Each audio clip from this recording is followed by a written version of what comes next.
Logos, ¿os acordáis? Juan capítulo 1, porque el logos para el griego era el que había hecho el universo, el que le daba orden, el que ponía todo en su sitio, el que hacía que todo funcionara.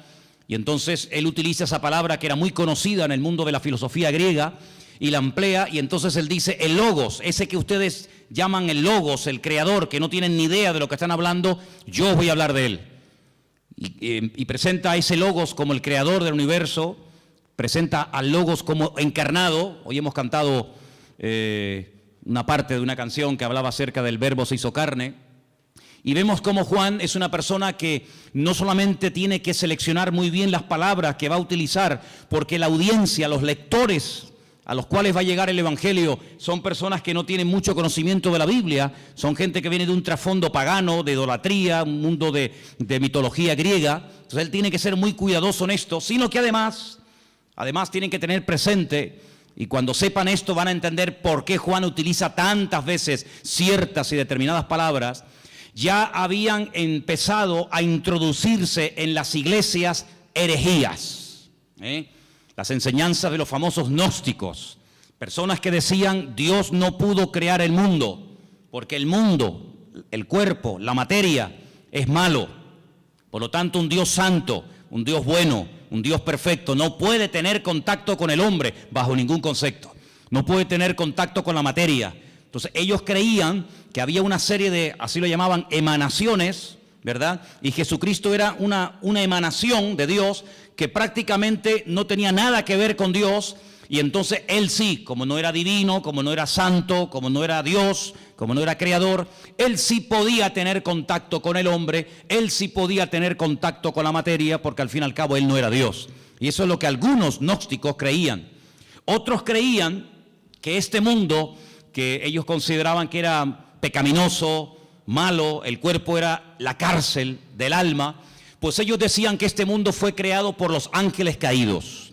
Los ángeles caídos fueron arrojados de la presencia del Señor, y como ellos eran tan malos, pero al mismo tiempo eran tan poderosos, pues ellos fueron los que crearon el mundo, los que crearon la materia, etcétera, etcétera. Sí, permítame la expresión, un cacao, un lío terrible que se estaba metiendo dentro de las congregaciones. Para colmo, había otra tendencia, otra herejía que se había metido con mucha fuerza en la iglesia, y era todo lo contrario.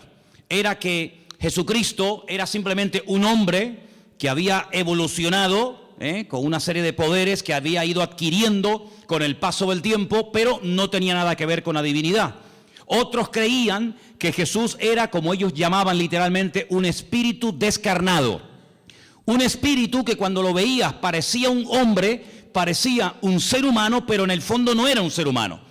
Realmente él no comía, no se cansaba, no tenía que dormir, no tenía ningún tipo de sufrimientos, porque era una especie de espíritu que cuando se manifestaba parecía un hombre, pero de hombre no tenía absolutamente nada. Fíjense, ante menudos follones y herejías se encontraba el apóstol Juan, y ahora tiene que presentar un evangelio convincente, claro y directo, y presentar a Cristo de una forma correcta, de una forma adecuada, teniendo en cuenta la cantidad de herejías que ya se habían metido en la iglesia para este tiempo. Ahora, en este evangelio me ha llamado mucho la atención, vamos a poner la primera información en la pantalla. Hay cosas que Juan omite completamente, ni las toca. Tenemos, por ejemplo, ahí, ustedes lo pueden ver, el nacimiento del Señor Jesucristo. Juan ni lo menciona. No es que no crea en él, evidentemente, sino que, como vimos la semana pasada, el evangelio empieza diciendo en el principio era la palabra y la palabra era Dios. Es decir, va antes de Génesis 1.1. Antes de Génesis 1.1, va a la eternidad para demostrar que no solamente Jesucristo tuvo un nacimiento físico, sino que él era un ser eterno, ¿verdad? Creador, que en un momento determinado decide humanarse, decide tomar forma de hombre y venir a este mundo. Por lo tanto, él, el tema del nacimiento, como ya sabe que lo han tocado otros evangelistas, como por ejemplo Mateo, como por ejemplo Lucas, él ese tema no lo toca. Tampoco habla del bautismo, no es algo a lo cual Juan le quiera dar énfasis. No habla de las tentaciones del Señor Jesucristo, que aparecen muy bien explicadas en algunos evangelios. No hace mención a lo que llamamos la última cena, la cena donde Jesús parte el pan y el vino con sus discípulos y establece lo que llamamos el nuevo pacto. No habla de la agonía de Cristo en el huerto de Getsemaní, donde allí es machacado, donde allí es triturada su voluntad y donde allí, digamos, se rinde completamente al Padre diciendo no se haga mi voluntad sino la tuya. Eso ni lo toca. No habla tampoco de la ascensión de Cristo. Si quieres buscar ese tema, ese momento, en Juan no lo busques porque no lo vas a encontrar. Tampoco habla de parábolas. Por ejemplo, el Evangelio según San Mateo está lleno de parábolas. ¿Por qué? Porque él intenta presentar el reino de Dios, pero sin embargo Juan lo que intenta presentar al rey del reino de Dios, que es el Señor Jesucristo, por lo tanto no habla de las parábolas. Tampoco aparecen milagros de liberaciones de demonios. Incluso la palabra milagro, él la sustituye por una palabra que es la palabra moftim, en plural, que es la palabra señales. Y es la palabra que aparece, fijaros a dónde se remonta Juan. Juan era un hombre con un conocimiento de la palabra tremenda, tremenda. Él se remonta al llamamiento de Moisés, allí en Éxodo, capítulo 4, donde Moisés habla mal, Moisés dice, no me van a creer, no me van a oír, y entonces el Señor dice, no, yo te estoy diciendo que te van a oír, yo te estoy diciendo que te van a recibir, que tú vas a sacar a mi pueblo y lo vas a traer aquí, y tú estás diciendo que no. Es decir, ¿me estás llevando la contraria? Pues te voy a enseñar lo que le pasa a una persona cuando habla mal. Mete la mano en tu pecho. Metió la mano en el pecho y le dice, sácala ahora. Y cuando la sacó, estaba totalmente leprosa. Y se vuelve a meterla. Sácala, ya está limpia. Él se quedó, esa lección se le quedó grabada en su mente, y él se dio cuenta que su propia hermana, María, cuando habló mal de él, le pasó exactamente lo mismo que a él le pasó, quedó leprosa durante un tiempo por dudar y por hablar mal de los hijos de Israel. ¿Qué te parece? Y no solamente eso, sino que le dice, ¿y ahora qué tienes en tu mano? Dice, tengo una vara. Dice, tírala al suelo, y se convirtió en serpiente. Si le estás dando lugar al enemigo, cada vez que hablas mal. Cógela por la cola y volvió otra vez a convertirse en vara, a convertirse en palo. Estas dos señales no las olvides en tu vida. Cuando vayas a Egipto, muéstrales estas dos señales para que ellos aprendan a hablar y para que sepan lo que puede ocurrir cuando una persona utiliza mal el poder de la lengua y puede darle lugar al enemigo. Así que estas señales, esa palabra moftim, es la misma que utiliza Juan en su Evangelio cuando dice que el Señor Jesucristo hizo muchas señales, las cuales no están escritas en este libro. Dejadme que os lea este versículo. Jesús hizo además muchas otras señales en presencia de sus discípulos, las cuales no están escritas en este libro. Él lo dice bien claro. Todo lo que Jesús hizo, todo lo que el Señor enseñó, todos los milagros de Cristo no están escritos en este libro. Pero estas se han escrito para que creáis que Jesús es el Cristo, el Mesías, el Hijo de Dios, y para que creyendo tengáis vida eterna. Así que él emplea la palabra señales, y ahora después hablaremos un poquito de eso. Así que estas cosas que les he mencionado no aparecen en el Evangelio según San Juan, pero mira tú por dónde. Si Juan no hubiera escrito su Evangelio, todas estas cosas que vamos a ver a continuación, la siguiente por favor, nunca sabríamos absolutamente nada de estas cosas que vamos a mencionar ahora, porque no las menciona ni Mateo, ni Marcos, ni Lucas. Si yo les preguntara a ustedes, sin leer el Evangelio según San Juan, cuál fue y dónde hizo el Señor Jesucristo su primer milagro, nunca lo sabríamos. Nunca sabríamos que el primer milagro de Cristo fue en Caná de Galilea, convirtiendo el agua en vino. Porque nadie lo menciona, pero Juan sí. Bendito sea el Señor, porque le reveló y le mostró a Juan dicho milagro, ¿sí o no? Menciona además algo muy interesante, la conversión o la conversación que tuvo en capítulo 2 con Nicodemo. Esa conversación no aparece por ninguna parte en los otros evangelios. Es una conversación interesantísima, allí en Juan capítulo 3. A Juan le gusta mucho las conversaciones de Cristo con otras personas. Por ejemplo, en el 2 está el milagro de las bodas de Caná, en el 3 está la conversación con Nicodemo, en el 4 ¿qué está? La conversación con la mujer samaritana. Si no hubiera sido por Juan, nunca hubiéramos sabido que Jesús se detuvo junto al pozo en Samaria y le habló a una mujer samaritana y allí pues le dijo cosas tremendas y allí él se reveló como quien verdaderamente él era, solamente en Juan. Si no se hubiera escrito el Evangelio según San Juan, nunca habríamos oído de que sanó a un paralítico en el capítulo 5 en el estanque de Betesda, que hacía 38 años que estaba esperando el movimiento del agua. Fíjate tú por dónde, hermano, me quedé sorprendido y es así. Si no hubiera sido por Juan, nunca hubiéramos oído hablar de Lázaro. La resurrección de Lázaro, su amigo en Betania, solamente la encontramos en el capítulo 11 del Evangelio según San Juan. Nunca nos hubiéramos enterado de que el Señor Jesucristo se agachó para lavarle los pies a sus discípulos, porque eso no lo cuenta ningún otro evangelista más que solamente Juan. Nunca hubiéramos recibido o tenido una enseñanza que va, fíjate, desde el capítulo 14 hasta el capítulo 17 del Evangelio según San Juan, hablando acerca del ministerio, de las funciones del Espíritu Santo, el bendito Consolador. Por ejemplo, él dijo: no os pongáis tristes, no os dejaré huérfanos, os conviene que yo me vaya, porque si yo no me fuese, el Consolador no vendría. Pero cuando Él venga, porque yo le voy a rogar al Padre que os envíe otro Consolador para que esté con vosotros para siempre, Él me glorificará a mí, Él os guiará a toda la verdad, Él os hará saber lo que ha de venir, Él tomará de lo mío y os lo hará saber a cada uno de vosotros. Él además convencerá al mundo de justicia, de pecado y de juicio. ¿Qué te parece? Una enseñanza profunda del Espíritu Santo solamente en San Juan. Nunca habríamos oído el comentario despectivo, la crítica que Judas hizo cuando vio a una mujer que derramaba sobre él un vaso de alabastro con el nardo puro, aquel perfume, dice que se llenó toda la casa, y cuando él dice: qué desperdicio tan grande, haber derramado todo este perfume sobre el cuerpo de Jesús, qué desperdicio tan grande. Esto vale más de 300 denarios, un año entero de trabajo total derramado sobre Cristo así, en un momento. Eso aparece en San Juan.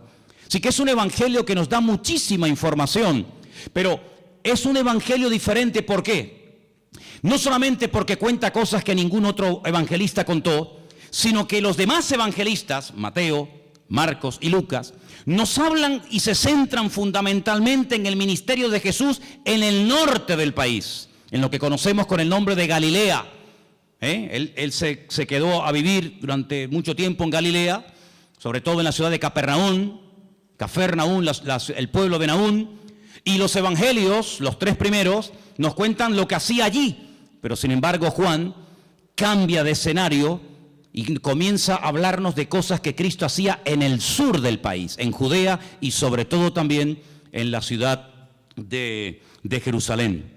Ahora, es interesante porque en el propósito del libro que hemos leído esta tarde, Juan reconoce que todo lo que el Señor Jesucristo hizo, nunca, ningún autor, ni él mismo, podía haberlo escrito. Hay, por ejemplo, un versículo muy interesante en San Juan, os lo leo, capítulo 21, que dice: hay otras muchas cosas que Jesús hizo. Estamos en el 21-25. Las cuales, si se hubieran escrito una por una, pienso que ni aún en el mundo cabrían los libros que se habrían de escribir. Por lo tanto, el Evangelio según San Juan es un pequeño resumen, no es una obra completa, una enciclopedia de la vida de Cristo, sino es simplemente un pequeño resumen donde Él, a propósito, toma o escoge 7 señales y las va a presentar y nos va a presentar a Cristo de una forma muy completa. Pero una cosa que llama mucho en el Evangelio según San Juan es lo observador y la tremenda memoria que Juan tenía. Hay cosas que se pierden con el tiempo, no nos acordamos de lugares, de nombres, cosas que ocurrieron. Sin embargo, vais a ver que Juan, por ejemplo, yo he hecho una lista de cosas que cuenta Juan que demuestran que tenía una memoria tremenda, pero aparte de tener una memoria tremenda, era un hombre muy observador. Por ejemplo, Él dice que cuando aquel niño dio aquellos panes y aquellos peces para dar de comer a aquella multitud, ¿os acordáis del milagro, sí o no? Él dice en su evangelio, y por cierto es el único que lo dice, que aquellos panes eran panes de cebada. Qué curioso, ¿no? Son panes de cebada. No son panes de trigo, no son panes de maíz, no son arepas, ¿no? Sino son panes de cebada. Qué curioso, ¿no? Después dice, por ejemplo, que cuando el Señor en una de las ocasiones calma la tempestad en el mar de Galilea, habían remado 5 kilómetros. Otros evangelistas dicen, después de haber remado un rato, Juan dice, no, un rato no, remamos 5 kilómetros. Qué curioso, ¿no? Después se da cuenta de que en el primer milagro en las bodas de Caná de Galilea, no solamente dice que Jesús dijo llenar las tinajas hasta arriba, sino dice que había 6 tinajas. No dice, bueno, había tinajas, sino las cuenta, porque si no las cuenta, ¿cómo lo sabe? 1, 2, 3, 4, 5, 6 tinajas había llenas de agua que después se convirtieron en vino. Es el único que menciona, fíjate qué detalle tan curioso, esto es una persona muy observadora, pero no solamente observadora, sino que además si no estás allí, tú no te enteras. Porque les quiero decir que el único que se la jugó y que fue valiente y que estuvo al pie de la cruz hasta que murió fue Juan. Y por eso él dice que hay un momento, mientras él está agonizando en la cruz, hay un momento en el que los soldados comienzan a decir, oye, la túnica que lleva puesta este hombre es buenísima.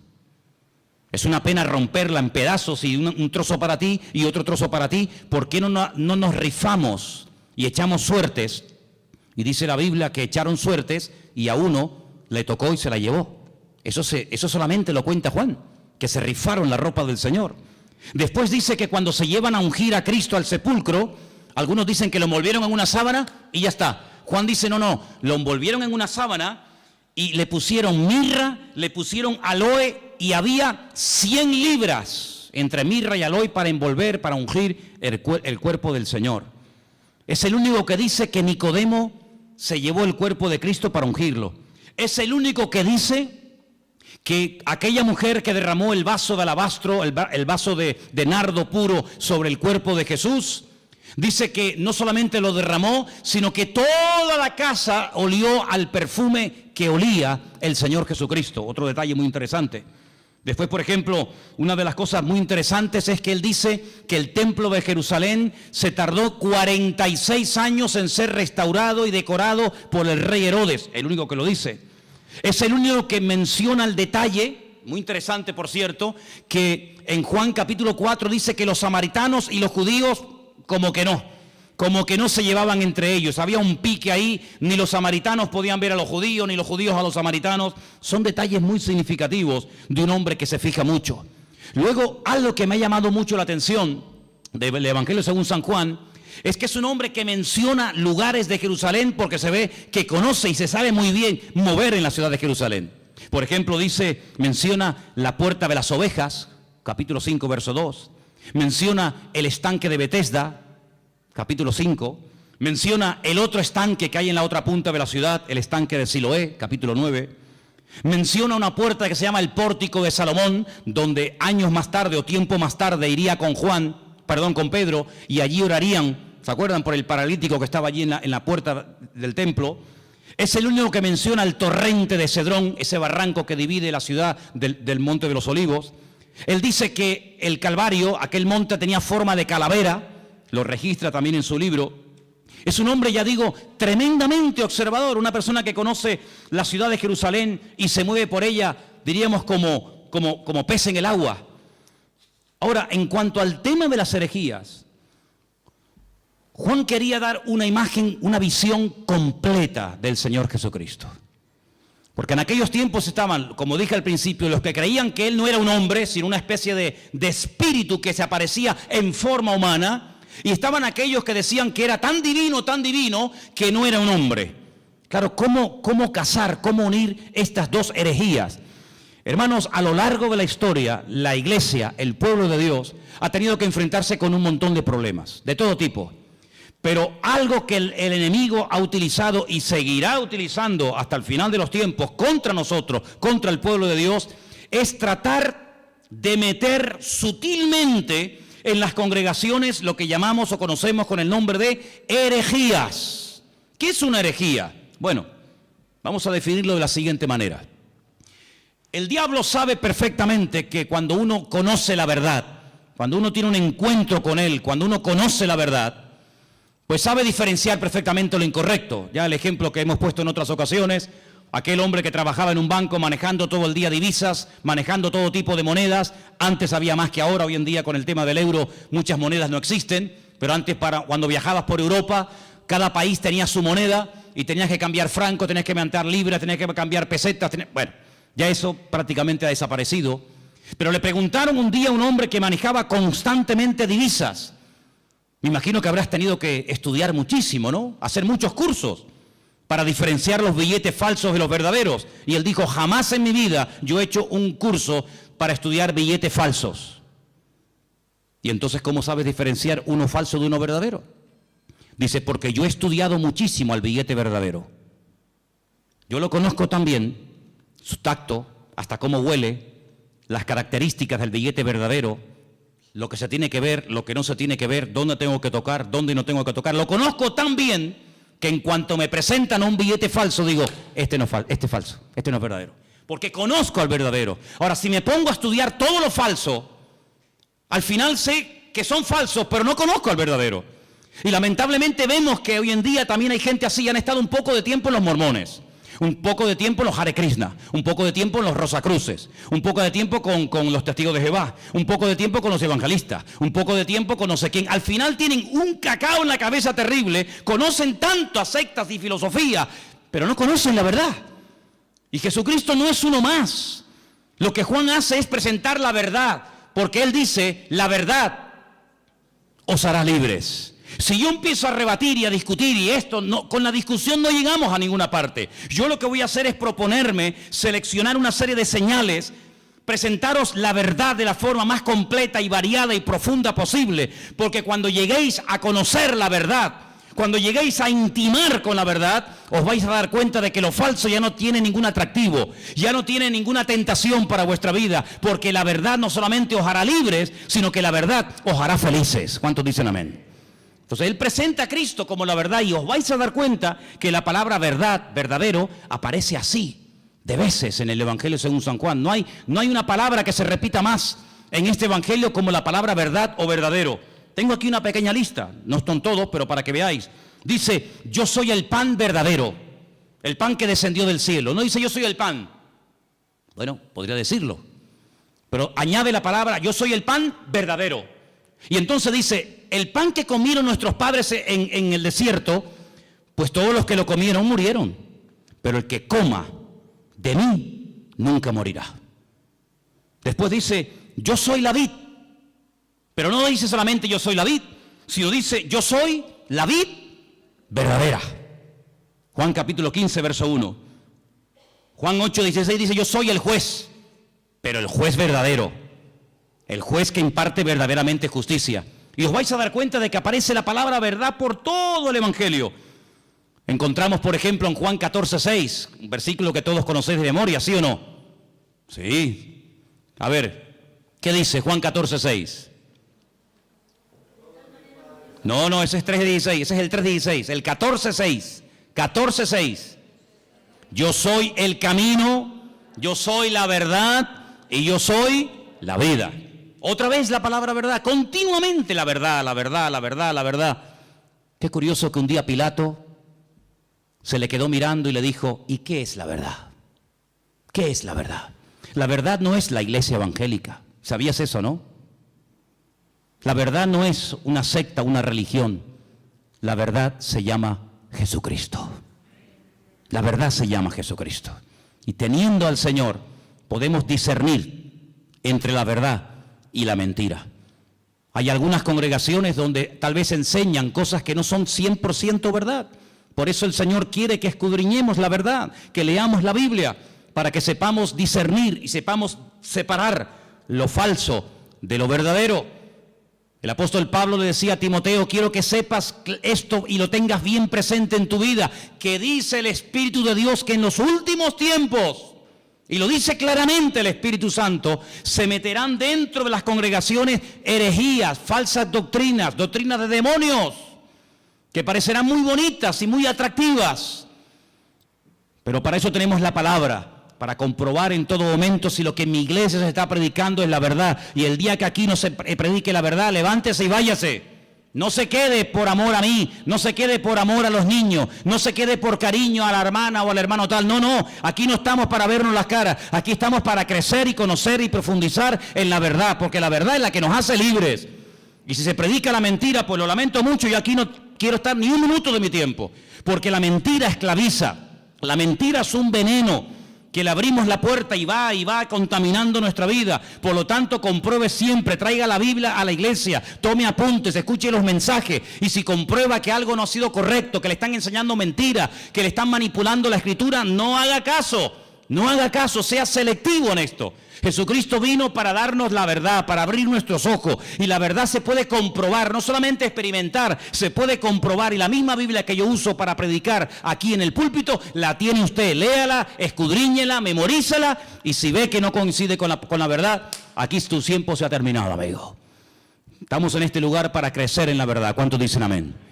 Ahora, fíjense qué interesante, en el Evangelio según San Juan hay 7 expresiones muy interesantes que las vamos a ver ahora, pero algo que también hace Juan, no solamente nos presenta a Cristo como el eterno, el creador, el todopoderoso, sino que además nos da ejemplos para que nos demos cuenta que a lo mejor puede haber un creyente, escúchenme bien por favor, puede haber un creyente que no lo entienda todo, pero tenemos que tener paciencia con el que no lo puede entender o aceptar todo. Si yo pusiera, vamos a poner un ejemplo, ¿no? Si tuviéramos este salón ahora mismo dividido en dos, tuviéramos este salón dividido en dos, tenemos en el centro, más o menos, ¿no? Tenemos en el centro una especie de cristal, de prisma, y proyectamos un rayo de luz desde ese lado en dirección al prisma. Todos los que están a mano izquierda verían solamente un rayo de luz, pero todos los que están a mano derecha verían 7, en 7 colores diferentes. Si yo les pregunto a los de la mano izquierda, ¿ustedes qué están viendo? Y me dicen, un rayo de luz. ¿De qué color? Blanca. ¿Seguro que veis uno solo? Contarlo bien, sí, uno solo. Vosotros, hermanos, ¿qué estáis viendo? Pues estamos viendo 7 rayos de 7 colores diferentes, pero ¿cómo puede ser que unos vean 7 y otros vean 1? ¿Quién está viendo la verdad? Todos. Lo que pasa es que unos están a un lado y otros están a otro lado.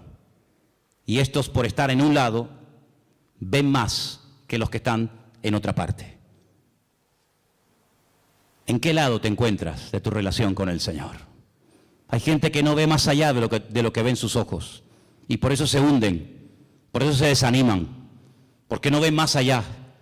Y como le dijo el Señor a Pedro, no pones la mira en los 7 rayos, no pones la mira en las cosas de arriba, sino en las de la tierra. Y claro, cuando uno mira a lo de la tierra se derrumba. Cuando uno mira a lo de la tierra uno se deprime, la fe te la destruye el mundo. Pero cuando tú levantas la mirada, tú ves más allá. Y eso es lo que Juan quiere. No solamente presentarnos al Señor Jesucristo como divino, como creador, como un ser eterno, sino que también lo presenta como humano. Y fijaros las citas que os voy a dar para los que tomen nota, ¿no? En capítulo 2, verso 15, vemos a Cristo enfadado, con un látigo. Comienza a echar fuera a todos los que vendían en su casa y los llama ladrones. Me habéis convertido mi casa en cueva de ladrones. En el capítulo 4, verso 6, te lo encuentras cansado y sediento junto a un pozo, pidiendo un vaso de agua a una mujer samaritana. El verbo hecho carne, cansado del camino, pidiendo agua. Sus discípulos en el capítulo 4, verso 31, le daban de comer, porque lo notaban que era la hora de comer y él no había comido. En el capítulo 11, prácticamente todo el capítulo te lo encuentras llorando, quebrantado, emocionado, identificándose con el dolor de haber perdido a un amigo, a un ser querido. En el capítulo 1 y en el capítulo 8, verso 58, te lo encuentras en su preexistencia, Te lo encuentras que Él sabe perfectamente lo que tiene la persona. Por eso Cristo no es un hombre que hace muchas preguntas. Ponte un día a hacer un estudio, te animo a que lo hagas. empieza a buscar en la Biblia cuántas preguntas Cristo hacía. Generalmente muy pocas. Generalmente muy pocas. Y la pregunta es ¿por qué? ¿Por qué Jesús no preguntaba cosas a la gente? Porque Él tiene todas las respuestas. Porque Él sabe todas las respuestas. Nosotros para saber ciertas cosas tenemos que preguntar, ¿y cómo fue? ¿Y dónde no fue? ¿Y quién estaba? ¿Y quién no estaba? ¿Y estabas tú? ¿No estabas tú? ¿Y fue arriba? ¿Fue abajo? ¿Era de noche? ¿Era de día? Tenemos que hacer muchas preguntas. Él no hace apenas preguntas, porque Él tiene todas las respuestas. Encontramos en el capítulo 17, verso 5, a Jesús. Lo encontramos diciendo que Él tuvo gloria con el Padre. La misma gloria que tenía el Padre, Él la tenía. Y lo encontramos bajando del cielo en el capítulo 6. Pero fíjate tú qué interesante. Encontramos al Señor Jesucristo cansado, lo encontramos al Señor Jesucristo pidiendo agua, lo encontramos dormido en una barca y al mismo tiempo diciéndole a aquella mujer, 5 maridos has tenido y el que ahora tienes no es el tuyo. Diciéndole a uno, he aquí un verdadero israelita. Y le dice, pero si nunca nos hemos visto, dice, yo te vi a ti cuando estabas debajo de la higuera. Y cuando te lo encuentras en el Evangelio según San Juan diciendo, yo soy antes de Abraham. Yo existo antes que Abraham el patriarca. Y le dicen, ¿tú? ¿Pero cómo vas a ser tú antes que Abraham si tú no tienes ni 40 años? Y él les dice, os aseguro que yo soy antes de Abraham. Y yo te digo, no lo dice la Biblia, pero yo también te digo que hasta Abraham habló con el mismísimo Señor Jesucristo. Y el Señor Jesucristo habló con el mismísimo patriarca Abraham. ¿O quién te crees que era Melquisedec? Melquisedec, Melech Sadik, el rey de justicia, sin genealogía, sin padre, sin madre, sin principio de fin ni de días. Allí estaba el Señor, dándole pan y vino al patriarca Abraham, y el patriarca Abraham dándole los diezmos a Melquisedec, el rey de Salem, el rey de justicia. ¿Qué te parece? Ahora, a lo largo del capítulo, a lo largo del libro del Evangelio según San Juan, encontramos en 7 ocasiones al Señor Jesucristo utilizando la expresión anojí. En hebreo hay 2 formas de decir yo. La habitual, la común, la que se suele utilizar siempre, la que todo el mundo usa es aní. Aní, yo, aní. Pero cuando Dios dice yo, generalmente Él utiliza otro yo que no lo utiliza el ser humano. Es el yo, el pronombre personal, primera persona que utiliza Dios y es Anojí. Anojí es yo cuando habla Dios y Aní es yo cuando habla un ser humano. En el Evangelio según San Juan encontramos 7 Anojí. Juan 6:48, Anojí lejen Jaim. Yo soy el pan de vida, el pan verdadero. Anojí or haolam. Juan 8:12, yo soy la luz del mundo. Encontramos al Señor diciendo, yo soy la puerta de las ovejas, Juan 10:7. Encontramos en Juan 10:11 diciendo, yo soy el buen pastor. Lo encontramos en Juan 11:25 diciendo, yo soy la resurrección y la vida. Lo encontramos en Juan 14:6 diciendo, yo soy el camino, la verdad y la vida. Y lo encontramos en el 15:1 diciendo, yo soy la vid verdadera. Y todas las veces que dice eso, dice anojí, anojí, anojí. Por eso la gente se quedaba diciendo, ¿pero qué está diciendo? Hoy en esta iglesia ha habido algo impresionante que a mí me ha impactado muchísimo. Y es que se ha cantado y se ha pronunciado el verdadero nombre de Dios. El nombre que habéis pronunciado esta tarde en esa canción, que después la vamos a cantar al final, otra vez más, es el verdadero nombre de Dios. Y ese nombre tiene que ver con la existencia. Tiene que ver con la existencia misma. Nadie le ha dado existencia a Él. Él le da existencia a todas las cosas. Pero hay algo muy interesante en el Evangelio según San Juan, y es que nuevamente aparecen 7 ventanas. Fíjate qué interesante. Se llaman señales. Yo llamo a 7 ventanas a través de las cuales puede ver más allá. Porque algo que tenemos que tener presente, y Juan lo hace de una forma muy sutil, pero muy bien presentada, es que cuando te habla de un milagro, cuando te habla de algo que hace el Señor, Él te deja como en puntos suspensivos para que tú pienses y veas que no solamente es un milagro, algo que ocurre en un momento puntual del tiempo, sino que es una señal, es una forma de indicarte que detrás de ese milagro hay una manifestación de la gloria de Dios. De hecho, hay momentos en los que el Señor Jesucristo dice que los milagros que hacía no los hacía tanto por la compasión o porque le daba pena al pobrecito paralítico o el pobrecito ciego, sino que la palabra que se emplea en el Evangelio según San Juan detrás de cada señal o milagro es: esto fue hecho, esto se realizó para la gloria de Dios. Porque un milagro no es algo que solamente suple la necesidad en el momento de una persona. Una persona está leprosa, ¿qué quiere? Pues que se sane la lepra. Una persona está poseída por demonios, ¿qué es lo que quiere? Ser libre de esta atadura espiritual. Una persona no ve y Jesús, ¿qué quieres que te haga? Pues quiero ver, o no puedo caminar, levántate y camina. Sino que el Señor va más allá de la necesidad temporal de la persona. Esto lo hago para la gloria de Dios.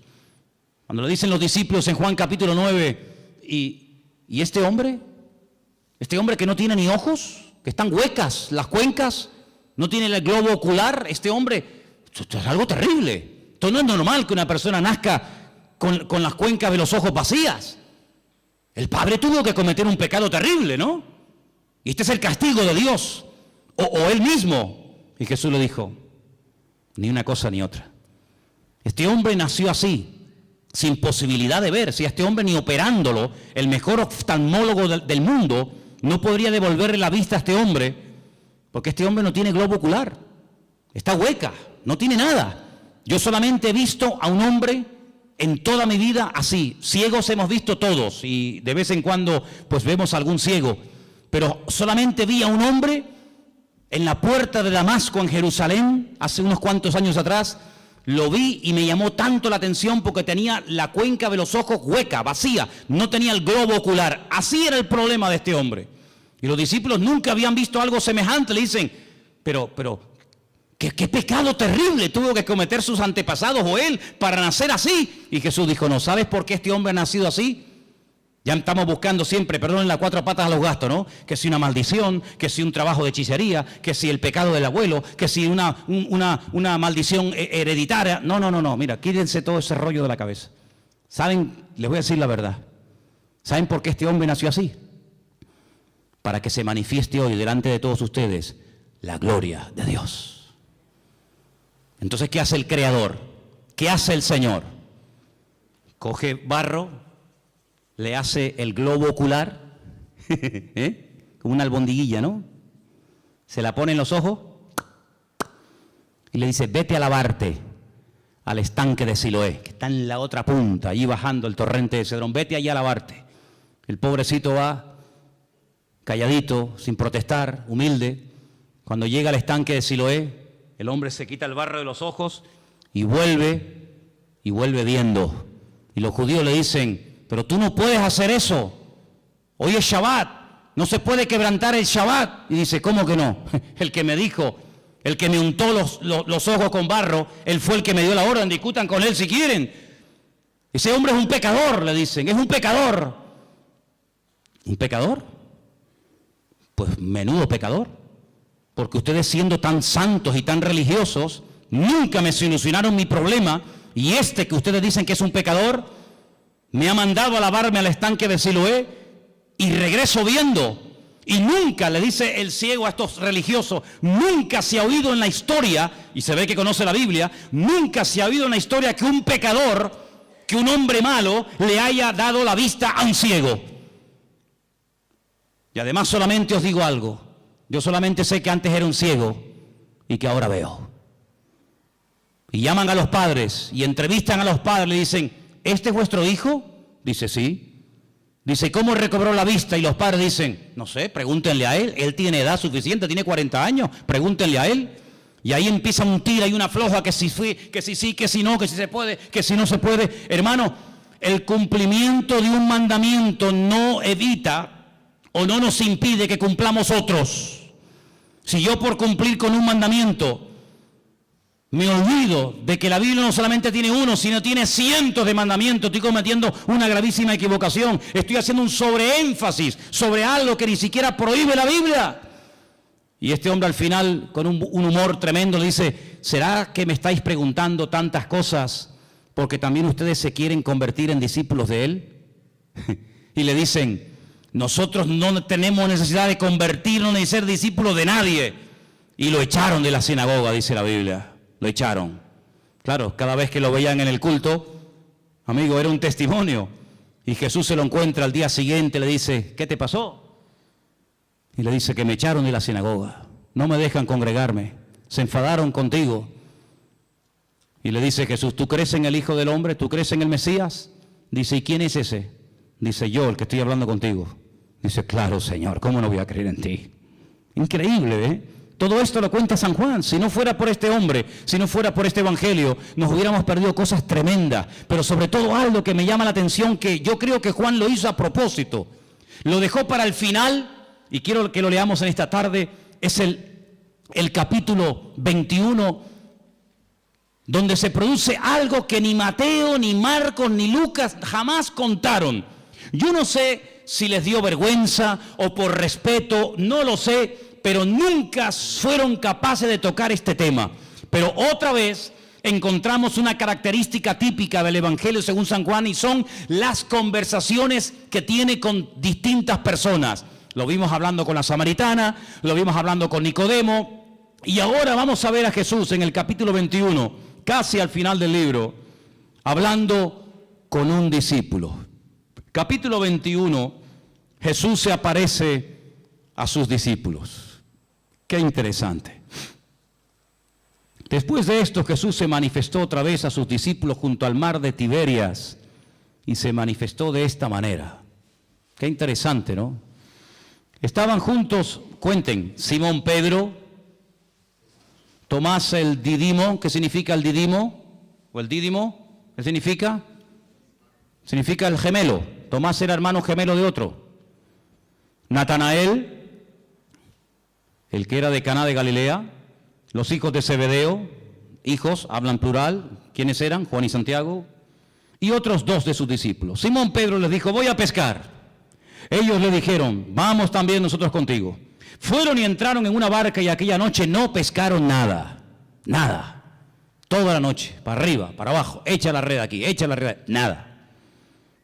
Cuando ya iba amaneciendo, fíjate tú, amaneciendo ya, se presentó Jesús en la playa, mas los discípulos no sabían que era Jesús. Estaban cansados, estaban reventados, toda la noche pescando. Además, cuando tú estás pescando, los que habéis ido alguna vez a pescar, cuando uno está pescando, las horas se te pasan volando, disfrutas que no veas. Pero cuando estás hecha y no pican, es aburridísimo, estás hasta de mal humor. Les dijo Jesús, hijitos, ¿tenéis algo de comer? Ellos le respondieron, no, no tenían ni para comer. Increíble. Jesús les dijo, echad la red a la derecha de la barca y hallaréis. Entonces la echaron y ya no la podían sacar por la gran cantidad de peces. Qué milagro, ¿eh? Así, en segundos, lo que no hicieron en toda la noche. Verso 7. Entonces aquel discípulo a quien Jesús amaba, le dijo a Pedro, es el Señor. Es el Señor. Esto solamente pasa por la mano de Dios. Es el Señor. Simón Pedro, cuando oyó que era el Señor, se ciñó la ropa, porque se había despojado de ella, se echó al mar y se echó a nadar hasta la orilla. Y otros de sus discípulos vinieron con la barca arrastrando la red de peces, pues no distaban de tierra sino como unos 200 codos. Y al descender a tierra vieron brasas puestas y un pez encima de ellas y pan. ¿Se han preguntado alguna vez, ¿y de dónde sacó el Señor este pez? No tenía red, no tenía caña. El Señor no necesita nada de esto. Seguramente le habrá dicho a uno, para el fuego.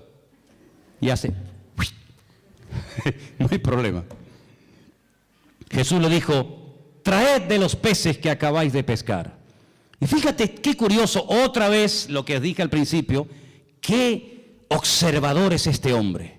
Otro hubiese dicho, había un montón de peces, Manolo, un montón, pero fíjate lo que dice Juan. Subió Simón Pedro y sacó la red a tierra llena de grandes peces, y podía haber puesto el punto y ya está. Pero Juan dice, no, la red estaba llena, y Juan los tuvo que contar, hermanos.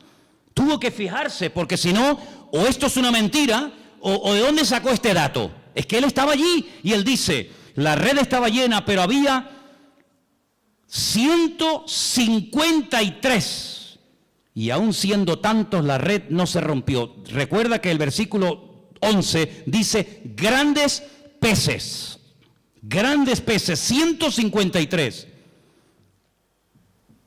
¿Y por qué no fueron 205, 89, 34? ¿Por qué 153? ¿Y por qué lo dice? ¿Será que esto es una forma de rellenar un texto? Siempre hemos dicho y hemos enseñado que en la Biblia no sobra nada. Amén, hermanos. Todo tiene una razón, todo tiene una explicación. El idioma hebreo es alfanumérico. Las letras son números, los números son letras. Juan hace así y dice 153. Juan es judío, Juan no es canario, no es alemán, no es latinoamericano. Juan es judío. Juan ve letras y al momento ve números y ve letras. Es la mentalidad, está en el chip del cerebro del judío. El judío hace así y ve una palabra y sabe cuánto suma la palabra, porque cada letra es un número y cada número es una letra. Y él en San Juan, en el libro del Apocalipsis, no me voy del tema, pero solamente un ejemplo. En el libro del Apocalipsis, él dice: cuidado, hermanos, aquí hay sabiduría. El que lee, entienda. Os voy a dar un dato en clave, pero ustedes que saben lo que estoy diciendo me van a entender. Cuando venga el anticristo, cuando venga ese hombre perverso, su nombre o el número de su nombre es 666, 666. Claro, hay muchos nombres que coinciden. Por ejemplo, otro día cuando les comentaba el tema, cuando decide Shechem ben Hamor, Siquén hijo de Amor, suma 666, curiosamente. Pero Juan es un hombre, como buen judío, que conoce el tema de las letras y de los números. Y él te está dando el valor numérico del nombre de ese político de los últimos tiempos. Pero ahora, volviendo a Juan 21, te dice 153. Y al momento él sabe lo que significa 153. Claro, el que no sabe esto, vos dices, bueno, pues 153, no, espérate. Anoji Elohim. Si pusiéramos aquí en una pizarra la palabra Anoji Elohim, yo soy Dios, suma 153. Es decir, esta es la firma, amigo. Cuando ves un cuadro, dices, qué hermoso, a ver. Picasso. ¿Quién hizo este cuadro? Goya. ¿Quién produjo este milagro? Así, en segundos, lo que no pudimos hacer en toda la noche. 153. ¿Quién hizo esto? Anoji Elohim. Yo soy Dios, yo soy el Todopoderoso. ¿Cuántos dicen amén? No se te pone el cuerpo. Mi madre, ay Señor. Les dijo, venid, coman. Ya saben quién ha hecho esto. Ani Elohim, le dice a sus discípulos, o sus discípulos no se atrevían a preguntarle, ¿y tú quién eres? ¿Tú quién eres? ¿Se acuerdan que una vez en la barca, cuando calmó el viento y la tempestad, se empezaron a preguntar unos a otros y dice, ¿quién es este? ¿Quién es? Porque habla muy bien, obra de maravilla, sana enfermos, pero ya calmar un mar en tempestad, eso es algo que nos vuelve locos. ¿Quién es este? Y ahora dicen, ¿quién es? Pero no se atrevían, porque sabían que era el Señor. Vino pues Jesús, tomó el pan, lo dio, asimismo el pescado. Esta era la tercera vez que Jesús se manifestaba a sus discípulos, después de haber resucitado de los muertos. Ahora ya están a gusto, ya están las barrigas llenas, ya han comido. Y ahora Jesús le dice a Pedro, Pedro, ven un momento, ven. ¿Cuántos había? Por eso le dije, cuenten cuántos discípulos hay. Había un montón, había un montón. Pero ahora solamente le dice a Pedro, a Simón Pedro. Simón, ven. Simón es Shishon. Viene del verbo lishtot, que significa escuchar. Shema, Simón, ven, escúchame un momento. Escuchar es obedecer. Escuchar es interiorizar. Shishon, ven para acá. Simón, hijo de quién? De Jonás. Es una contradicción. Tienes un nombre, Pedro, tienes un nombre que es una guerra, llevas una guerra. Shishon, el que escucha a Dios. Y Jonás, el profeta rebelde. ¿Cómo puede ser que por un lado oiga y por otro lado seas un rebelde? Ven acá, Pedro, esto no puede ser así. Hay un divorcio, ahí hay una falta de equilibrio en tu vida. Y le dice, Simón, hijo de Jonás, ¿tú me amas más que estos? Y le dice, sí, Señor, sí, sí. ¿Tú sabes que te amo? Y le dice, apacienta mis corderos. Ahora, el Evangelio según San Juan nos llegó a nosotros escrito en griego. En el griego hay 3 palabras para definir la palabra amor: ágape, eros y fileo. En el texto griego se aprecia lo que en español, no sé en alemán, pero en español no se aprecia. En español es me amas y me amas. Y la respuesta es tú sabes que te amo, tú sabes que te amo, tú sabes que te amo. No notas ahí un juego de palabras, pero aquí hay mucho más que eso. Jesús le dice, Simón Pedro, ¿tú me agapeas? Y Simón Pedro le responde, sí, Señor, yo te fileo. No, yo no te estoy preguntando eso. Yo te estoy preguntando si tú me agapeas, si tú me amas a mí como yo te amo a ti. Con ese amor perfecto, ese amor de Dios. Y Pedro le dice, sí, Señor, tú sabes que yo te fileo, tú sabes que yo te amo como un amigo. Pero es que yo no te estoy preguntando si tú quieres ser mi amigo. Yo no te estoy preguntando si yo te caigo bien. Yo te estoy preguntando si tú darías la vida por mí, porque tú sabes que el amor que yo tengo por ti es que de tal manera amé al mundo que di mi vida por el mundo. Entonces yo te estoy preguntando si tú me amas a mí como yo te he demostrado amarte a ti. Y Pedro le dice, Señor, tú sabes que yo ahí no llego, tú sabes que yo te fileo, pero yo no te agapeo. Y entonces al final, cuando el Señor ya se lo pregunta 3 veces, y Pedro capta la idea, y Pedro se da cuenta por dónde van los tiros, le dice, versículo 17, Pedro se entristeció. ¿Por qué? Porque Pedro reconoció que no podía llegar al nivel que el Señor le está pidiendo. Entonces, ¿qué le confiesa? Tú lo sabes todo. Tú sabes que yo soy un petardo como persona.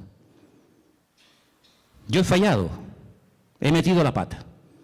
Menosprecié a todos estos, dije que no te iban a traicionar, que no te iban a vender, que te iban todos a abandonar, pero yo no. Y al final resulta que que no abre la boca, pero que estuvo allí al pie de la cruz, es el que estuvo, y resulta que yo te estaba negando delante de los romanos. Tú lo sabes todo, tú sabes que yo no doy la talla, tú sabes que te negué, tú sabes que no estuve contigo como tenía que estar, pero tú lo sabes todo. Y el Señor, que mira el corazón, y no mira solamente el fallo o el tropiezo accidental, sino mira el corazón, la nobleza de esa persona, le dice, apacienta mis ovejas. Porque de cierto te digo, cuando eras más joven, te ceñías, ibas a donde querías, mas cuando ya seas viejo, extenderás tus manos, te ceñirá otro y te llevará a donde tú no quieras. Y esto dijo, dando a entender con qué muerte había de glorificar a Dios. Y dicho esto, añadió, sígueme. Vemos en el Evangelio según San Juan, ¿te imaginas que hubiera terminado en el capítulo 20? ¿Te imaginas que hubiera terminado en el capítulo 21, verso 14? Que el Evangelio terminara así, lee el 14. Esta era la tercera vez que Jesús se manifestaba a sus discípulos y después de haber resucitado de los muertos. Amén. Cerramos el Evangelio y todos estaríamos tan contentos, ¿sí o no?, de tener un Evangelio maravilloso. Pero gloria a Dios por el capítulo 21. Porque el capítulo 21 nos muestra que el Señor Jesucristo se va a Galilea, va a buscar, claro, pero es que el Padre también buscó al hombre que le falló. Adán, ¿por qué te escondes? ¿Dónde estás? Y ahora el Hijo, buscando a Pedro, llamándolo, como llamaba el Señor, el Padre, el Creador, el universo, llamaba al primer hombre. Ahora es el Hijo, ¿verdad?, buscando a Pedro para restaurarlo, para darle otra oportunidad, para ponerlo otra vez en primera línea, para decirle, apacienta mis corderos, y además te voy a dar un premio increíble, Pedro. Te voy a dar la mejor jubilación que se le puede dar a un predicador en toda la historia. Y el premio es que te voy a dejar morir como yo morí. Menudo premio, ¿no? Te voy a dar el privilegio de morir crucificado como yo. Y así me vas a glorificar a mí. ¿No dice que me amas? Pues si me amas hay que demostrarlo, amigo. Y así murió Pedro. Así murió Pedro. Pero antes fue restaurado. Y antes fue un hombre que se volvió a acercar al Señor. Entonces el Evangelio según San Juan, vemos a Cristo como el Creador, como el Verbo hecho carne, divino, total y absoluto, sin ningún tipo de limitaciones, ninguna. pero al mismo tiempo lo vemos compasivo, lo vemos extendiendo la mano al necesitado, lo vemos identificándose y acercándose con gente que en aquellos tiempos nadie jamás se acercaría a una persona. Cuando los discípulos lo ven hablando con una mujer, dice, no puede un hombre, y más un judío, hablar en público con una samaritana, pero el Señor está allí. Entonces, amados hermanos, encontramos en el Evangelio según San Juan el amor de Dios manifestado. Y si esto fuera poco, cuando Juan hace así, te dice, ahora te voy a decir cómo es el Señor. Juan capítulo 2, convierte el agua en vino, en buen vino, el Señor de la calidad. Juan capítulo 4, lo vemos al Señor sanando, vete a tu casa, tu criado está sanado, el Señor del espacio. Lo vemos en el capítulo 5, ¿cuánto tiempo llevas ahí? 38 años, levántate y anda, el Señor del tiempo. Juan capítulo 6, multiplicando los panes y los peces, lo poco hace mucho, el Señor de la cantidad. En el 2 era la calidad, en el 6 es la calidad. En el 6 lo vemos al Señor calmando la tempestad, el Señor por encima de la creación no lo domina, la creación se somete al Creador, a Él, al Eterno. En el capítulo 9, ¿quién pecó, este o su padre? La mala suerte, la desdicha, no, este milagro es para la gloria del Señor. Capítulo 9, el Señor de la gloria. Y el examen final, capítulo 11, déjalo como está, ya huele, 4 días lleva ahí dentro, no mueva, deja las cosas como están. El Señor dice, ¿no te he dicho que si crees verás la gloria de Dios? Capítulo 11, yo soy la resurrección y la vida, y ahora lo voy a demostrar. Lázaro, sal fuera. Y Lázaro salió fuera porque es el autor de la vida. Y con estas 7 señales, son 7 ventanas a través de las cuales puede ver lo grande que es nuestro Dios. ¿Necesitas algo? Seguro que en una de estas señales te sientes identificado. Seguro que en una de estas 7 ventanas donde Juan proyecta la gloria y la majestad y la singularidad del Señor, te sientes identificado y puedes apropiarte de cada una de ellas. Porque el Señor Jesucristo no termina en el Evangelio según San Juan crucificado, agonizando dentro de una tumba, comido por bichos, por gusanos, no. En el Evangelio según San Juan el Señor Jesucristo termina vivo, resucitado de entre los muertos. Y por eso dice en uno de los Evangelios, no busquéis entre los muertos al que vive, porque Él ha resucitado. ¿No es una maravilla el Evangelio según San Juan? ¿Sí o no? Dale un aplauso al Señor en esta tarde. Y léelo durante toda la semana. Gózate, aleluya. Disfruta de este Evangelio. Es una maravilla tenerlo en nuestras manos. Cierra tus ojos, por favor.